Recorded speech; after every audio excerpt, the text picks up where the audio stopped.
ওরে ভাগ্নে, মামা আছেন? মামা ভালো আছেন? হ্যাঁ আছি ভালো। রে ভাগ্নে, খাবার টাবার কি দিনকাল কেমন যায়?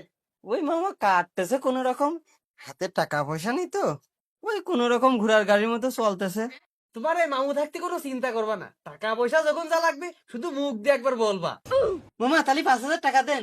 আরে ভাগ্নে, 5,000 টাকা কোনো ব্যাপার নাকি? এই নে, হেনে 6,000 টাকা আছে, আয়েশ করি।